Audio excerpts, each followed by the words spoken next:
con Pedro Urruchurtu.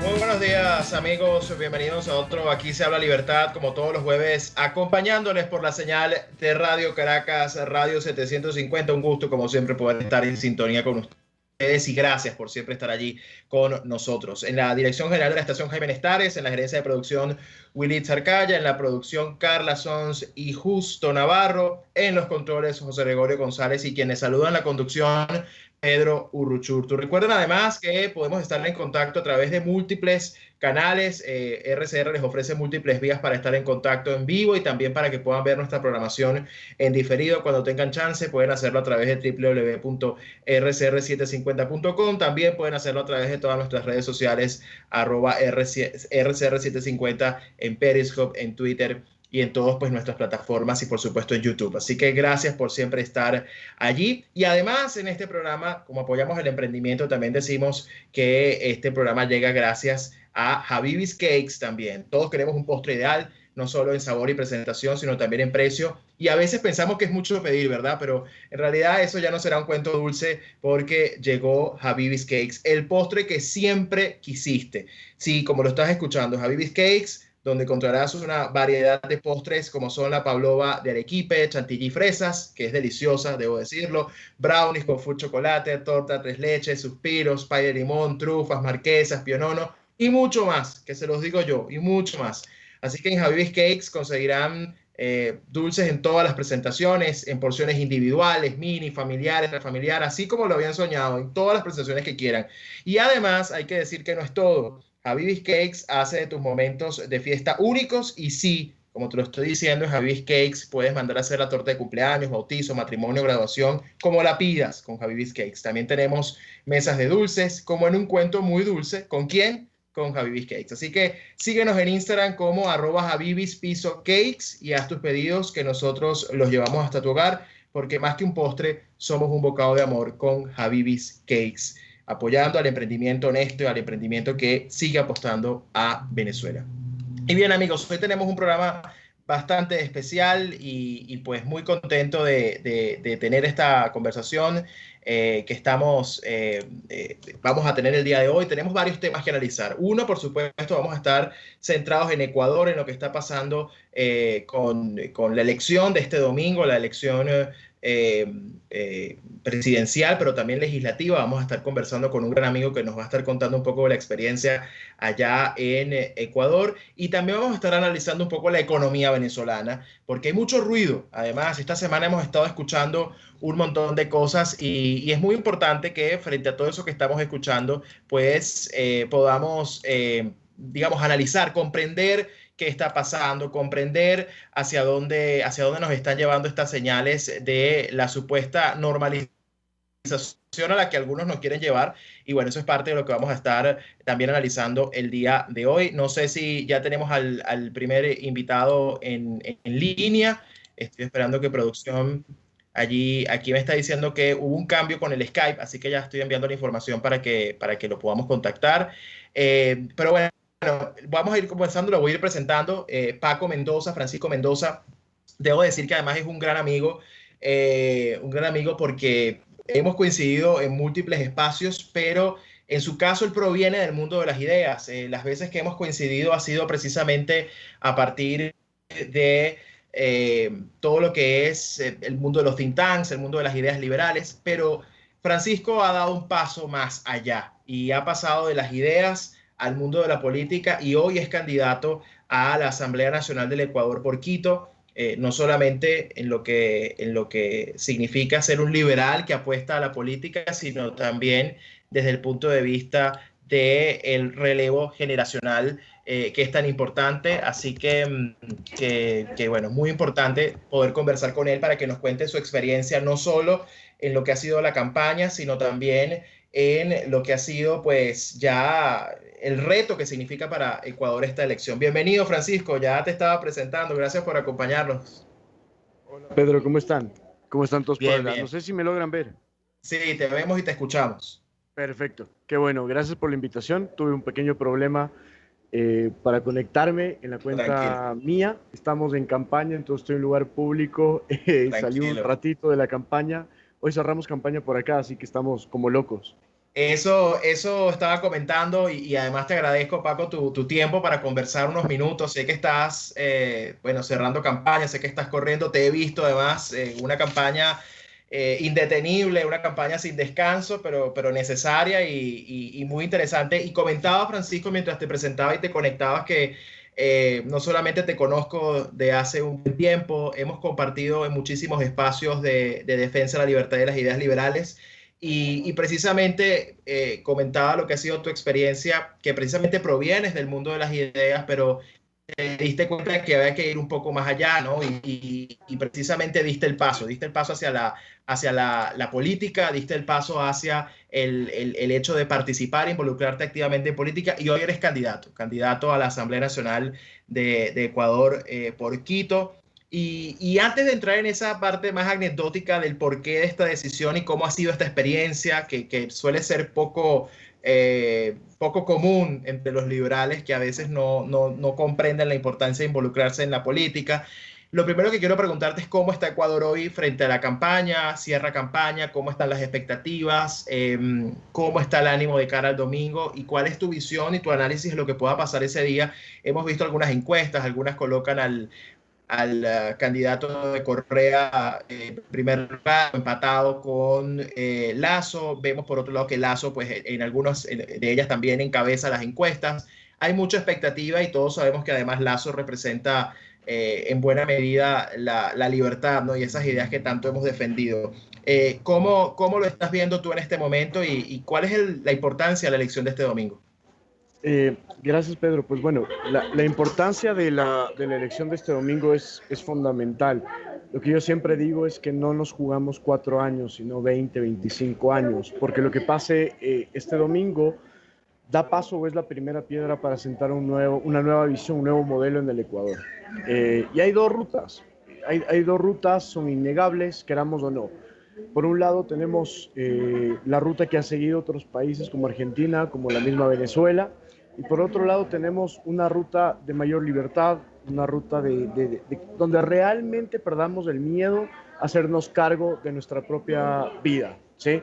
Sin que el gobierno nos diga qué hacer, cuándo hacerlo y cómo hacerlo. Esa es la Y en la que estamos, la bifurcación en la que nos encontramos. ¿Cómo veo yo a todo el electorado y a todas las personas acá en mi ciudad, en Quito y en el país? A ver, yo las encontré hace casi 104 días desde que empezamos la pre-campaña. Yo las veo con mucho cansancio de la política, porque tanto jóvenes como viejos, como personas maduras, nos han decepcionado.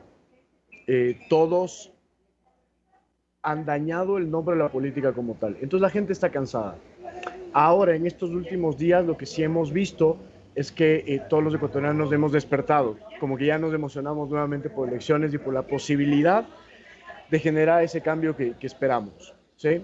Entonces hay un mejor ambiente. Y en general lo que sí te digo es que hay muchas personas que están siendo muy drásticas. Es decir, si gana Guillermo Lazo, hay oportunidades para emprender, para arriesgarse, para abrir un local más, una tienda más, un negocio más. Si es que gana el opositor o el otro bando, que está claramente identificado con el socialismo del siglo XXI, la gente se va a ir, las personas se van a ir, o al menos eso lo manifiesta. Ya se están yendo. De hecho, hay una corriente migratoria en el Ecuador fuerte desde hace un par de años, rememorando lo que sucedió acá en el 2000, cuando existió dolarización, una hecatombe política y mucha gente tuvo que salir. Entonces, hay esos dos caminos para el Ecuador. Por eso yo siempre digo, nos estamos jugando no 4 años, sino el futuro de varias generaciones. Y quizás por ese hastío en la política que tenemos hoy en día, hay muchas personas que no lo ven así. Entonces tenemos que cuidarnos mucho, tenemos que ser muy responsables, por un lado. Y por el otro lado, Pedro, involucrándome en política, que es algo que nos falta a los liberales quizás, ha sido lo más genial o chévere, que yo lo digo acá, ¿Qué pudo haber Eso te pasado? quería preguntar, Francisco. Obviamente lo que nos dices es muy importante. Sabemos lo que se juega en Ecuador, no solo porque se juega en Ecuador, se juega en sus vecinos y se juega en la región. Y se juega además en un momento en el que vemos al socialismo del siglo XXI intentando reagruparse y bueno, mantenerse con mucha fuerza en la región, obviamente valiéndose de un sinfín de situaciones, entre ellas la pandemia. Pero volviendo entonces al Francisco que decide involucrarse en política, ¿cómo fue ese paso, Francisco? Eh, que además, debo decir, me alegró mucho cuando lo vi, me alegró mucho cuando tomaste esa decisión, te felicité y te dije que creía que era lo correcto y creo que sigue siendo lo correcto. ¿Cómo fue esa decisión? ¿Cómo llegaste a esa reflexión en un momento en el que, como tú bien comentas, la sociedad está como hastiada de la política y tú encontraste en la política una oportunidad, pero además para hacer política desde el liberalismo, lo cual es tremendamente interesante. ¿Cómo ha sido esa experiencia y cómo llegaste a esa decisión? A ver, hay varias preguntas que son muy buenas, Pedro. La primera es, ¿cómo llegué a esa decisión? Yo les cuento directamente lo que pasó. A mí me propusieron justamente la candidatura, participar en democracia interna, porque yo he venido vinculado a la política desde hace 6 años. No es mi primera ocasión. Hemos seguido un proceso bastante largo, pero es la primera candidatura a la que opto. Y cuando me lo propusieron, no dije sí inmediatamente, sino que pedí un día, 2 días para pensarlo bien a la persona que me acercó esta posibilidad. ¿Y por qué? Porque hay dos factores que uno tiene que tener en cuenta cuando entra en política y que tú la sabes de sobremanera. La primera es que si tú entras en esto, no puede ser un compromiso hasta el día de las elecciones. Esto tiene que ser un compromiso a largo plazo. Si uno se mete en política, tiene que estar consciente de que tiene que ir hasta las últimas consecuencias. Y acá obviamente tengo que agradecer mucho la labor que ustedes hacen en Vente, en Venezuela, con María Corina a la cabeza y contigo también, porque si en Venezuela hay personas que la siguen luchando como la están luchando, no podemos hacernos los de la vista gorda aquí en Ecuador y tenemos que dar la misma pelea. ¿Sí? Entonces, ese día que yo pensaba, dije, tengo que ir hasta las últimas consecuencias. Y un segundo factor es que realmente veo en esta posibilidad la última oportunidad como para dar ese giro de 180 grados al Ecuador. No vamos a tener otra. Al menos mi generación, al menos yo personalmente, particularmente, creo que esta es la última oportunidad que tengo. Y yo no me quiero ir, yo no quiero dejar esto sin decir, bueno, al menos lo intenté, dejé todo y ya el resto no depende de mí, depende de quienes eligen. Y eso me preguntaban hoy que cierre de campaña, me dicen, ¿estás nervioso? Le digo, no, más bien en parte aliviado porque hemos hecho todo lo humanamente posible para convencer a la mayor cantidad de personas que nuestras ideas son correctas. Y hoy yo ya digo, listo, yo no puedo hacer más. El resto Claro. es responsabilidad de ustedes. Entonces, es en parte alivio y también una descarga, porque yo sé que el día de mañana o el día domingo 7 de febrero, yo sí voy a poder decir, ok, yo me metí, lo intenté, ganamos o no ganamos, no sé, el resultado ya queda ahí.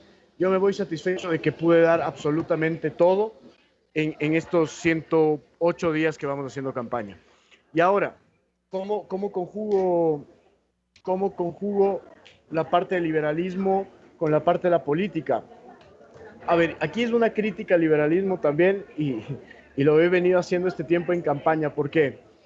Porque, a ver, el liberalismo, yo veo algunas falencias ahí. Primero, que siempre esperamos el candidato ideal. Siempre esperamos quien cumpla con todos los principios, que sea monedita de oro para todos y eso no va a pasar. Eh, Otra cuestión que veo, una parte es el rol de las ideas, lo que defendemos, tanto tú como yo, como todos los que seguramente nos ven, pero otra es la política, otra es estar en la calle. Y yo creo que a los liberales lo único que nos falta es ir a pisar la calle constantemente, como ustedes lo hacen en Venezuela, ustedes lo tienen clarito. Acá nos hace falta, porque solo ahí vamos a poder llegar a ese equilibrio entre lo que defendemos, lo que está sucediendo y sobre todo cómo logramos que el país transite ese camino entre cómo está ahora a esa visión de país que nosotros tenemos. Entonces, la única forma es la política, Pedro, la única. Así es, fíjate, tú tocas un punto que para mí es fundamental, que lo primero es lo del candidato perfecto, ¿no? Y dicen que a veces lo perfecto es enemigo de lo bueno, y a veces eso también es muy costoso, ¿no? Porque quizás la reflexión no es alrededor del candidato perfecto, como bien tú lo comentas en lo que es tu experiencia, sino alrededor de quien mejor defiende los valores o quien más está cercano a los valores en los que tú crees. Eso no quiere decir que el 100% de tus valores van a estar representados en esa persona, pero probablemente es una persona que le sirve mucho mejor a la libertad que cualquier otro. Y eso es algo que creo yo hay que siempre poner sobre la balanza, ¿no? Porque creo que eso es parte de la respuesta que hay que darle a la gente en ese sentido.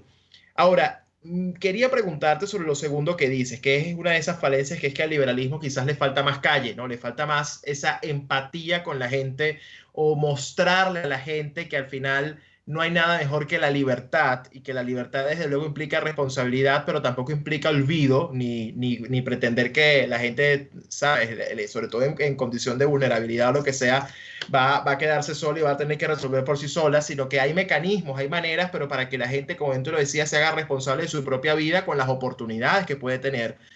¿Cómo ha sido esa experiencia en tu caso? Es decir, ¿cómo has llegado a la gente? ¿Cómo has conversado con ellos? ¿Qué les has dicho? ¿Y cuál ha sido su reacción a la hora de tú, desde un discurso empático, desde un discurso cercano, desde un discurso liberal, cómo la gente ha tomado esas ideas que tú les has reflejado en el día a día de la campaña? Es lo más curioso, Pedro, porque, a ver, cuando digo que a los liberales nos falta Cali y si lo hiciéramos tendríamos la batalla ganada desde hace rato, es porque las personas, los ecuatorianos, los venezolanos, y perdón que me exprese así, no somos tontos, no somos tontos. Lo que nosotros creemos que es adecuado como liberales, las personas de afuera también lo saben, por instinto, por raciocinio, gente que incluso no ha seguido el bachillerato. Yo te apuesto todo lo que tú quieras que conoce más de libertad económica que muchos académicos de izquierda, por ejemplo. Ya las personas saben porque lo han vivido. Entonces, yo he escuchado a muchas personas decir, no, tú tienes que votar por Lazo, por ejemplo, porque es la mejor opción. Y claro, si tú llegas a imponer las cosas, que es lo que a nosotros no nos gusta, no funciona, no camina. Si tú te sientas a conversar uno a uno con una persona de la clase social que tú quieras, pero entendiendo primero la situación de esa persona, las cosas caminan. El otro día yo conversaba con alguien que trabaja en una empresa de un compañero, de alguien a quien yo quiero mucho. Y decía, por Dios, convéncele porque este señor va a votar por el otro candidato y yo le digo que tiene que votar por el otro y no me hace caso y yo le digo, pero a ver, imponiendo no logramos nada. Me senté con este señor, hablamos de algunas cosas, primero de su sector, de lo que yo había caminado donde él vive, y después le digo, mira, más allá de cualquier regalo que te puedan estar dando en la tienda política contraria a la nuestra, yo lo que te propongo es algo simple. Lo primero que nosotros vamos a hacer, y mi rol de asambleísta es ese, yo lo que primero tengo que hacer es fiscalizar a mi propio gobierno. Si hay alguien que va a ser estrictamente riguroso con Guillermo Lazo, soy yo, porque yo soy el llamado a eso. Me dice, eso es lo que queremos. Me dice, basta, yo no quiero que me regalen los $1,000 que dicen los otros, sino yo quiero gente que cumpla. Esa idea es buena. Entonces, claro, no se les ha hablado como ellos quieren que se les hable. Entonces, ese es un daño que estoy pagando yo, los platos rotos, cuando los culpables son otros. Porque han llegado con ofertas, han llegado con regalos, han llegado con propuestas y no se cumplen. Entonces, hay que llegar con ofertas muy realizables y en eso el liberalismo tiene una ventaja, porque nosotros no proponemos solucionar un país de la noche a la mañana. Y eso es lo que yo les digo siempre. Les digo, si es que alguien viene y promete que el Ecuador va a estar muy bien el 25 de mayo después de la posesión del presidente, es mentira. Aquí se necesita harto trabajo, que ustedes consigan trabajo y hagan su vida. Y la gente se convence. Pero yo lo que veo es que nunca se llegó con ese discurso. Nunca. Fíjate, qué interesante lo que tú comentas, ¿no? Porque, como bien decía Thatcher, a mí siempre me gusta esa frase de Thatcher, que el principal enemigo del socialismo no es el capitalismo, sino la realidad. ciertamente la realidad habla, ¿no? Y tú tocas un punto que además a mí me satisface mucho escucharlo, de que viene alguien que está en la política, como tú en este momento, que es el no subestimar a la gente. Porque yo creo que ese es el principal error de muchos políticos, ¿no? Creer que la gente no sabe qué es la libertad. Ah, no, es que yo no le puedo hablar a la gente de libertad y democracia porque no comen con eso. Y resulta que la gente sabe perfectamente lo que es la libertad. Y en casos extremos como el venezolano, bueno, la gente ha tenido que aprender lo que es la libertad perdiéndola, lamentablemente, ¿no?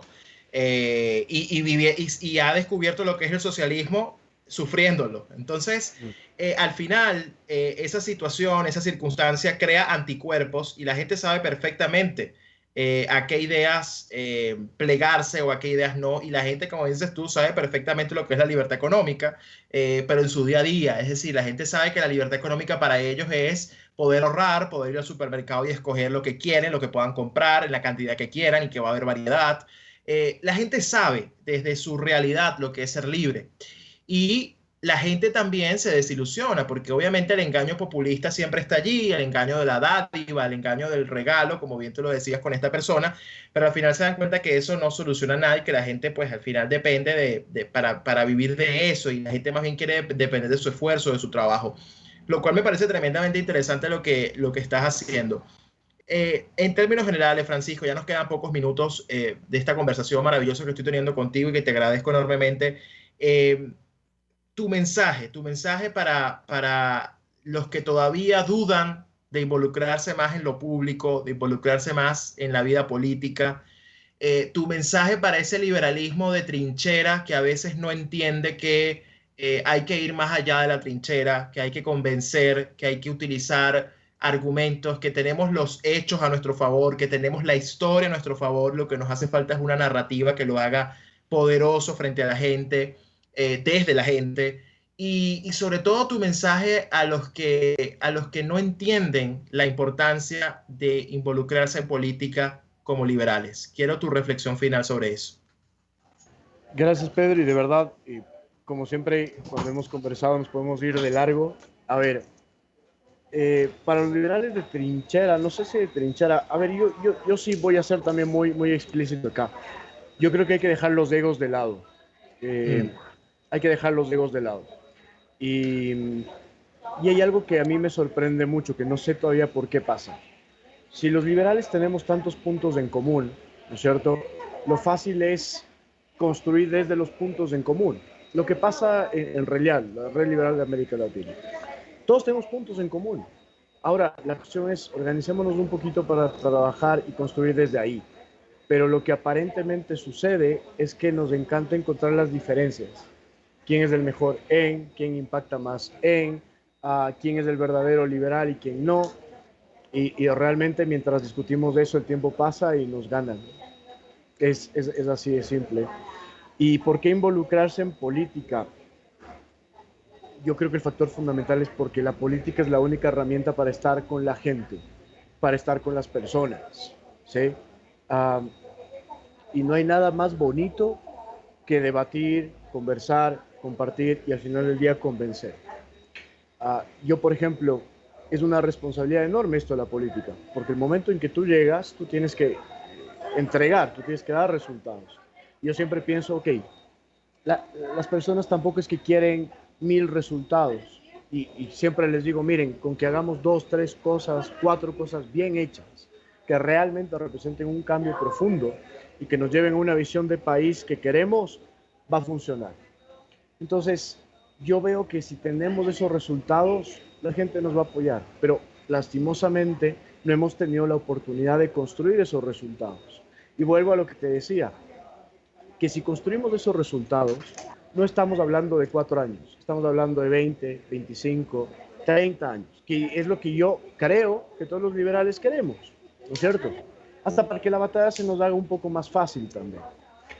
Esa es la intención. ¿Por qué en política? Porque la única forma de que todos se den cuenta de los resultados que podemos entregar es ahí. Es ahí. Así es. Bueno, Francisco, gracias. Te deseo el mayor de los éxitos de cara a estos días tan intensos que vienen.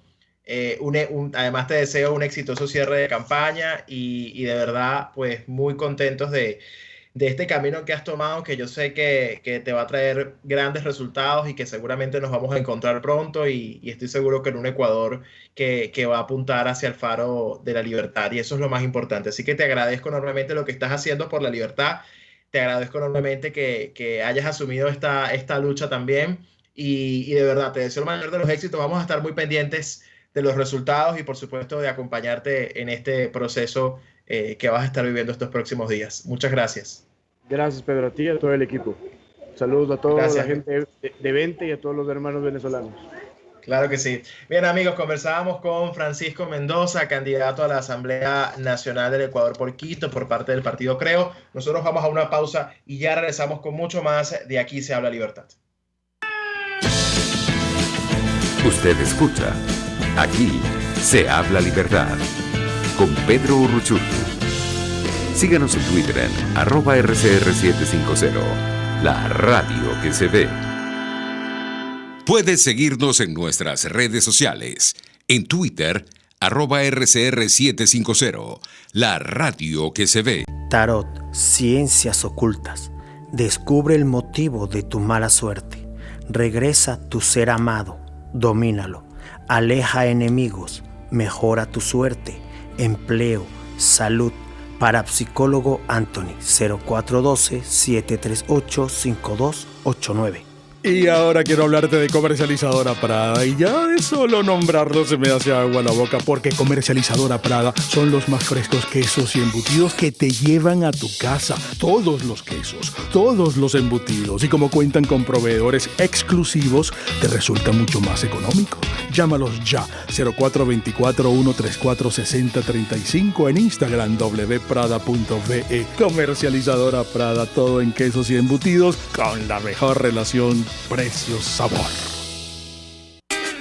En la crisis se encuentran las oportunidades. Aquí en Sin Estrés se las mostramos con invitados especiales que nos regalan sus experiencias por una Venezuela mejor. Cada tarde, de lunes a viernes a las 3, desde el emprendimiento, la educación, la salud y el entretenimiento. Por nuestra calidad de vida se nos hace necesario tomar un respiro del agobio diario, dedicar unos minutos a la salud mental y emocional para vivir sin estrés. Sin Estrés, de lunes a viernes a las 3 de la tarde por RCR 750, la radio que se ve. Mis amigos, quiero hablarles de Dilab Biodiagnóstica, un nuevo laboratorio clínico con un concepto original. Además de estar dotado con los equipos de la más reciente tecnología y el personal de más alta calificación, Dilab Biodiagnóstica te ofrece ambiente y trato amables y los precios más económicos en todos tus exámenes de laboratorio. Pide tu cita en el 0212-945-5788. Dilab Biodiagnóstica, precisión y confianza en laboratorio clínico. Antes de empezar el día, entérese de lo que acontece en el país junto a Pedro García Otero en Titulares de la Mañana. De lunes a viernes a las 6:30 de la mañana. Acompáñelo y empiece su día bien informado. Titulares de la Mañana con Pedro García Otero.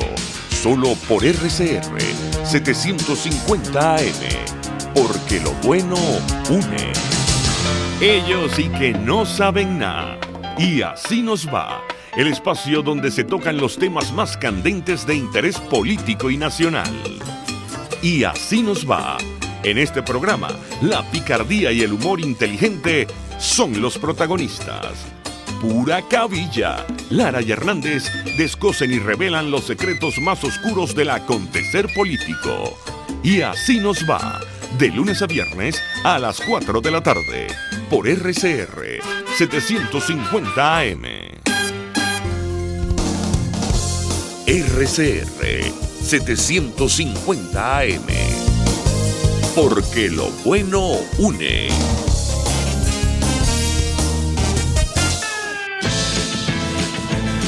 Les estamos presentando Aquí se habla libertad con Pedro Urruchurtu por rcr.tv, la radio que se ve.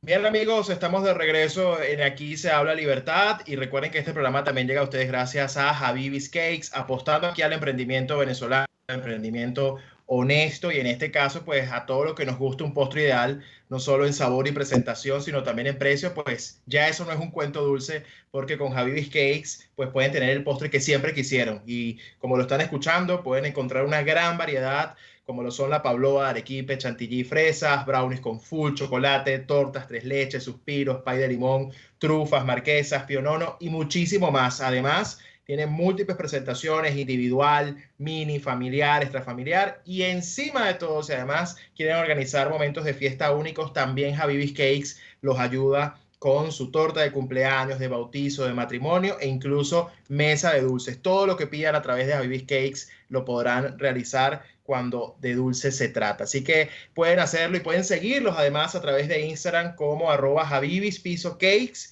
Ahí pueden hacer sus pedidos, que además ellos se los llevan hasta su hogar, porque más que un postre, somos un bocado de amor con Habibis Cakes. Además, en el mes del amor y la amistad hay una excusa no solo para el 14 de febrero, sino para todos los días poder regalar dulce. Así que recomendadísimo, síganlos @Habibis_Cakes.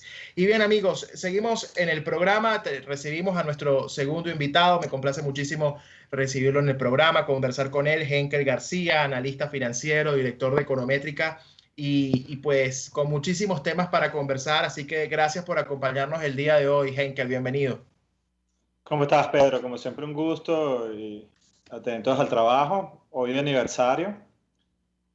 No porque la gente piensa, sino porque hoy, el día de hoy se conmemora un año más del nacimiento de Louis de Descartes, padre del milagro alemán, y son de esas fechas que vale la pena recordar. El profesor Daniel Lahoud, por cierto, tiene un hilo en Twitter muy bueno acerca de la vida de Descartes, a quien yo había seguido, pero el profesor Lahoud puso un poco de hechos allí que yo no conocía, lo cual siempre es enriquecedor, y vale la pena revisarlo.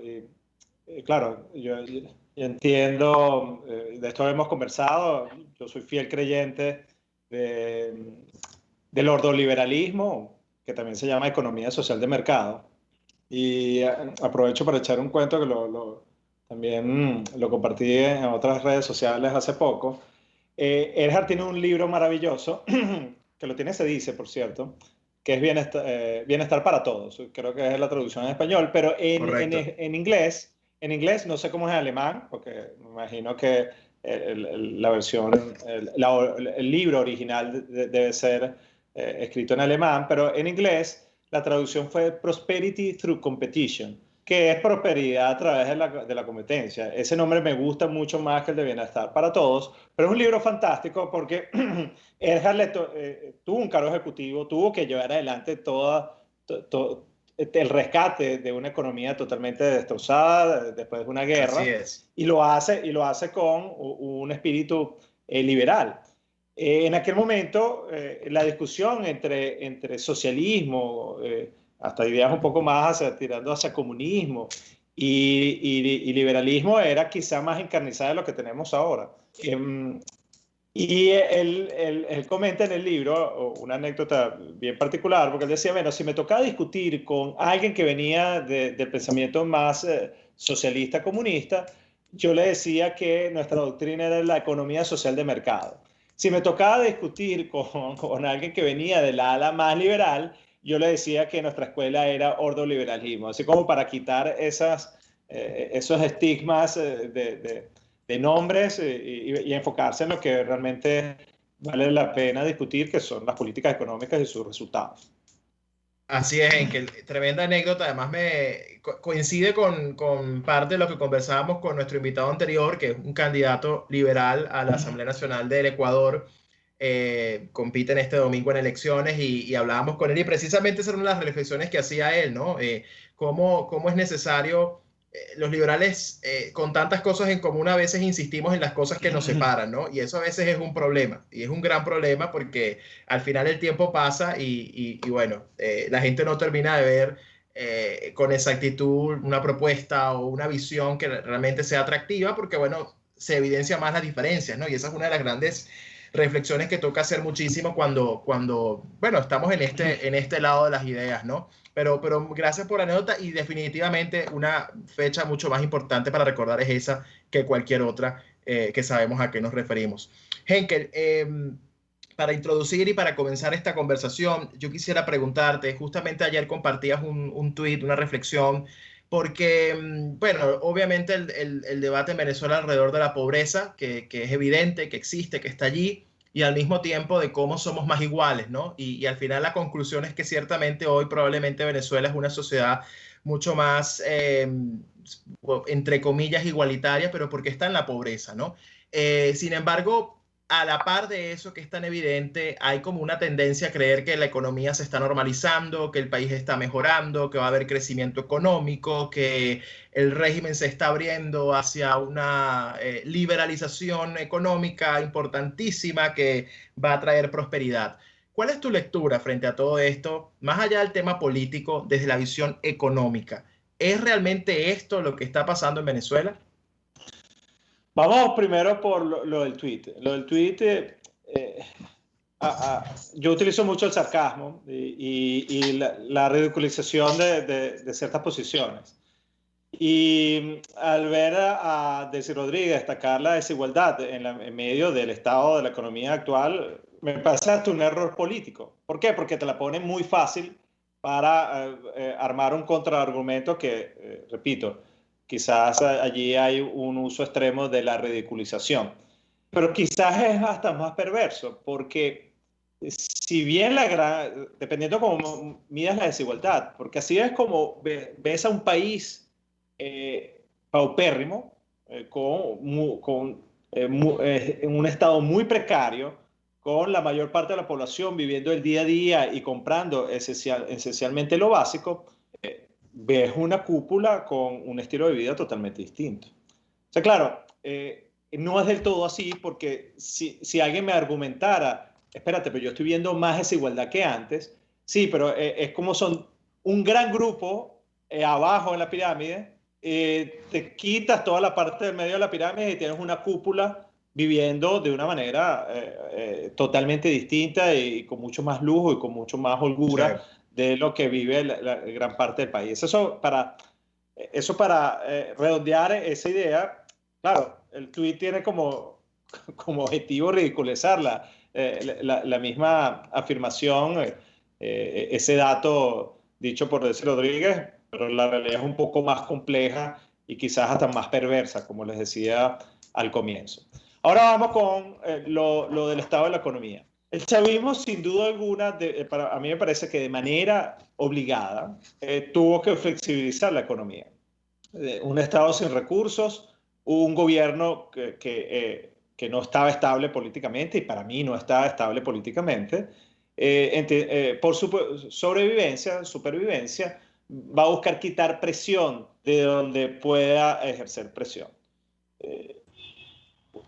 Fíjense que esto lo estaba llevando adelante, esto no es nuevo, esto viene de 2018. El empresario, aquí hay que recordar muchas cosas, que hubo gente presa por publicar el precio del dólar paralelo. Aquí yo puedo hablar mucho más abiertamente que lo que pudiese hablar con otros medios, pero es así.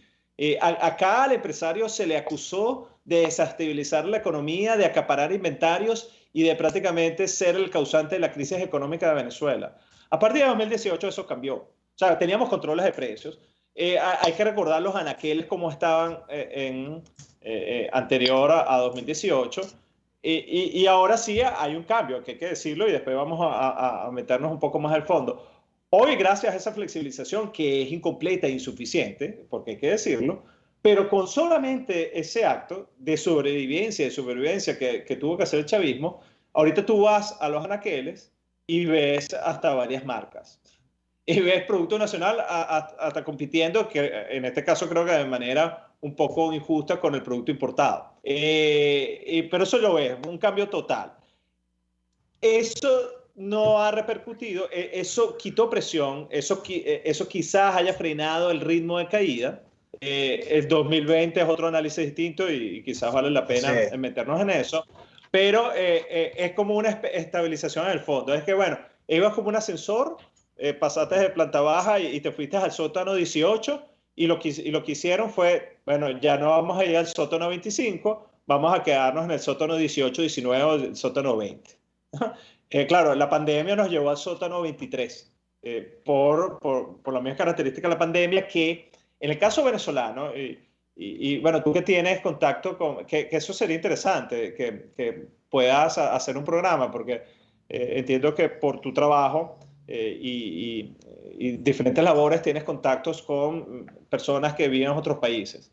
En otros países, claro, en Estados Unidos, Europa es mucho más claro, pero esto lo hicieron otros países. Prácticamente los estados decidieron pagarle a empresas y ciudadanos para que se quedaran en sus casas. O sea, hubo un plan agresivo fiscal que es cuando está justificado. En este tipo de ocasiones, la intervención del Estado creo que está justificada para poder lidiar con una crisis tan profunda como la paralización económica producto de la pandemia. Aquí podemos llegar a discutir también si eso valía la pena desde el punto de vista económico, X, pero eso es otro tema.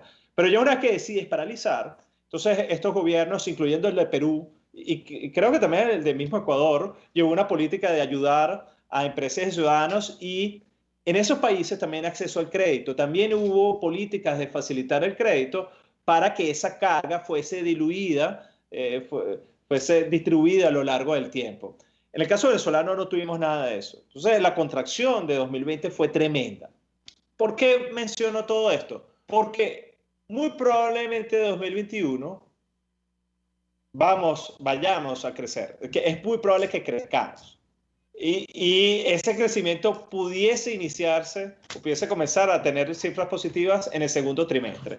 Lo digo porque es que esto de manejarlo, hay que explicarle a la gente de por qué se está creciendo, porque políticamente te van a hacer ver, fíjate, ya el gobierno se está recuperando, ya esa racha negativa de trimestres decreciendo ya se rompió, y hay que ver el contexto. El segundo trimestre de 2020 fue un trimestre particularmente duro porque comenzamos una cuarentena rigurosa y además no había gasolina. La gente literalmente no se podía mover de sus casas.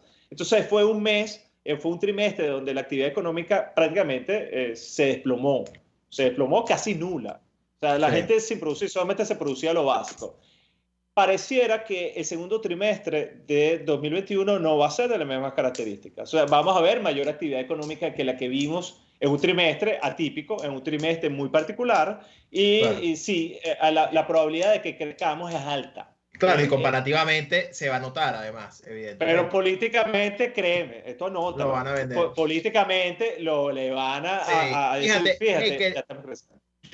Eso que tú dices es muy interesante, y aquí voy a aprovechar para ganar tiempo, dos preguntas en una, ¿no? Que quizás están medio relacionadas. La primera, el tema de las sanciones, porque sigue siendo un tema recurrente. Las sanciones, además que ahora vuelven a estar las sanciones sobre la mesa como elemento de negociación. Siempre lo han sido, pero quizás ahora discursivamente lo estamos viendo con más presencia, si se revocan, si no se revocan.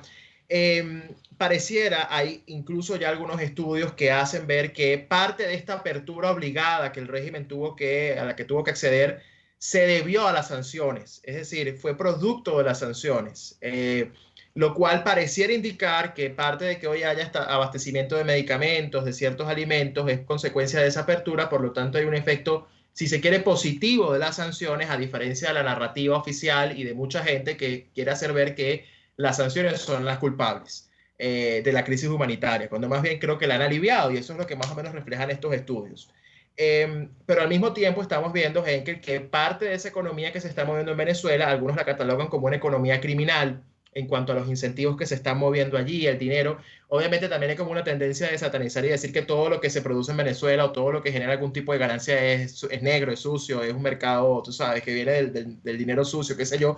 Pero sí pareciera que hay una incidencia fuerte de una economía criminal de la cual no sabemos todavía ciencia cierta su alcance. Quizás tú tienes más información sobre realmente qué tan fuerte es esa economía criminal, pero que convive en medio de este sistema de, bueno, sanciones por un lado, apertura por acá, pero también eso le permite a ellos circular cierto dinero. ¿cómo estás viendo tú esto de cara al panorama político? Aquí te lo pregunto desde el punto de vista de la economía, porque ciertamente el régimen se le va complicando también la manera de sostener ciertos argumentos que hasta quizás hace unos meses eran viables para ellos, ¿no? Para mí las actividades ilícitas iban a existir o existían antes o con o sin sanciones. Sí. Para mí eso es claro, porque es parte de la naturaleza también de parte del grupo que conforma la coalición de poder. Lo que sí las sanciones, para mí las sanciones son útiles, sí están enmarcadas en una estrategia. Las sanciones per se no van a lograr ningún cambio. Es más, si tú me dices que estas sanciones es lo único que va a haber en medio de una estrategia, yo te diría, bueno, entonces ¿para qué las tienes? Esto tiene que venir en medio de una estrategia donde haya un seguimiento, donde haya un follow-up con un objetivo final. Para mí ese fue el error de la administración Trump, que más o menos estuvo bien encaminada, pero no le terminó de dar un uso apropiado al tema de las sanciones. El follow-up pudo haber sido mucho más agresivo para forzar a un cambio, pero eso no se hizo. No sé qué es lo que tiene en mente la administración Biden. Me imagino que estarán pensando en eso. Si la administración Biden no la enmarca en medio de una estrategia, entonces carecen de sentido. Volvemos al mismo punto. Las sanciones por sí solas no logran cambio y pueden ser contraproducentes si no están enmarcadas en ese plan. Lo otro es que ¿cuál es el valor que tiene ese plan? Es que a la oposición está prácticamente anulada. Al tener un país que se desgastó mucho desde el punto de vista de protestas durante los últimos años, eso se va a recargar sin duda alguna en algún momento, porque hay que recordar que después de 2014 dice, bueno, ya la gente se cansó, después vino 2017 que fue mucho más, de mucha mayor magnitud de lo que tuvimos en 2014. O sea, el venezolano tiene algo que quiere salir de esto, a veces descansa y después va otra vez a florecer y a presionar. Pero bueno, sí, eso está allí, pero lo único que tenemos para negociar y lo único que tienen las fuerzas opositoras para negociar son las sanciones. Entonces, desmontarlas sin obtener nada a cambio, eso también es algo sin sentido. O sea, ¿cómo tú vas a entregar lo único que tienes para negociar? Eso, desde el punto de vista político, no tiene sentido alguno. Creo que esto está muy crudo porque la administración Biden está llegando. No sé cuál es el grado de comunicación de las fuerzas opositoras con la administración Biden. Ojalá, o sea, lo ideal es que eso fuese coordinado, que haya una comunicación abierta y que se pueda elaborar un plan donde se pueda coordinar lo exterior con las fuerzas internas y así ejercer la presión que es suficiente para lograr un quiebre en la coalición. Tú tocas un punto muy importante, que es el de las sanciones como, digamos, instrumento por sí solo. Obviamente eso no genera cambios políticos, eso está demostrado. Más bien, si esas sanciones no se acompañan de unas acciones más concretas, de un plan mayor, con resultados incluso más inmediatos o al menos más tangibles, tienden a desgastar, porque ciertamente desgasta muchísimo la situación, que en el caso venezolano paradójicamente tuvo un efecto positivo, pero que al mismo tiempo genera discursivamente para el régimen una ventaja que se le puede acabar, ¿no? Y parte, digamos, yo soy de los que piensa que una política de sanciones en este caso, como dices tú, debería englobarse en una estrategia mucho más grande, mucho más efectiva, pero de ningún modo retirarlas debería ser la opción, al menos no en este momento, porque el régimen sentiría entonces que la soga se les está soltando. Entonces creo que ahí tiene que ver también con la concepción que se tenga de la naturaleza del régimen. Si partimos de que es un régimen criminal, evidentemente es con más presión que van a responder y no con menos. Y eso es parte coincido contigo, del reto que tiene la oposición a la hora de reflexionar sobre cómo desafiar y enfrentar un régimen como este. Ahora, Henkel, ya para cerrar, me quedan 2 minutos y quiero tu reflexión sobre esto. Ayer, sobre todo ayer, veíamos algunas declaraciones de algunos dirigentes políticos venezolanos que hacen ver que pareciera que la política va a ser sustituida por los empresarios. Estamos comenzando a ver una narrativa y una especie de opinión alrededor de que, bueno, la política ya está dejando su curso y van a ser los empresarios los nuevos interlocutores con un régimen para lograr acuerdos y para lograr una estabilidad democrática o lo que sea. E incluso se habla de empresarios presidenciables. ¿Qué lectura le das tú a esto, Henkel, en este momento? hay diferentes agendas y yo lo tuiteaba y te lo confieso acá. Te lo confieso acá, yo no suelo hablar público de los tweets. Cuando uno tuitea, hay bastante razonamiento e intención. Claro. Yo tuiteaba algo sobre el liderazgo, que el liderazgo no es tomar la iniciativa y decirle a los demás que me sigan. El liderazgo es yo sentarme con los diferentes grupos, coordinar, acompañar, convencer y así actuar como grupo. Lo que yo estoy viendo son diferentes agendas donde acá hay de todo. Yo creo que dentro del mismo chavismo también hay varias agendas, dentro de las fuerzas opositoras hay varias agendas y este tipo de declaraciones, tú dices, algo se está cocinando. Uno puede empezar a atar cabos, pero yo te debo confesar que no he logrado descifrar qué es lo que hay, pero que algo se está moviendo, algo están buscando. Estas declaraciones no son tiradas así al vacío, estas declaraciones son totalmente intencionales. Y a mí, esto también yo lo tuiteaba hace unos meses atrás, esa sensación de que te están cocinando y tú no sabes ni siquiera quién te está cocinando, oye, es muy incómoda. Y como sociedad tenemos que empezar a indagar qué está allí, o sea, qué es lo que se está manejando allí. Es nuestro deber como ciudadanos.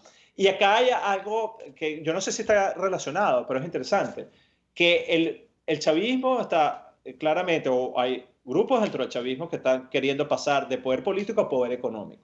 Entonces yo no sé si esos hechos están relacionados, pero son hechos que están allí y que, bueno, eso lo hace bien y cierto, ¿no? Bien poco predecible, porque hay muchas variables que tú sabes que están interrelacionadas, pero no sabes cuál es la dinámica que los interrelaciona.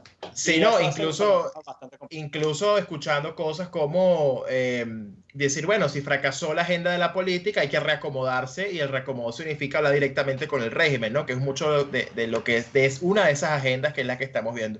Pero ciertamente, como dices tú, habrá que estar muy atentos. Creo que todavía falta información, pero comienzan a darse algunas señales y algunos cabos que habrá que atar. Henkel, se nos acabó el tiempo, lamentablemente. Te agradezco enormemente este tiempo que nos diste para conversar. Te volveremos a invitar pronto porque creo que hay muchas cosas de las cuales conversar y de verdad gracias. Esta es tu casa siempre y seguimos adelante. Gracias a ti, Pedro, y como siempre un gusto estar acá en RCR, a quien les tengo un aprecio, y bueno, y a ti personalmente, tú sabes, lo saben, quienes están escuchando saben que eso es así y siempre van a poder contar conmigo. Así es. Bien, amigos, muchísimas gracias, Henkel. Hablamos con Henkel García, asesor, analista financiero y director de Econométrica. Bien, amigos, hasta aquí llegó el programa del día de hoy. Gracias por acompañarnos como todos los jueves por Aquí será la Libertad en Radio Caracas Radio. Nos escuchamos la próxima semana. Chao, chao. RCR presentó Aquí se habla libertad con Pedro Urruchurtu.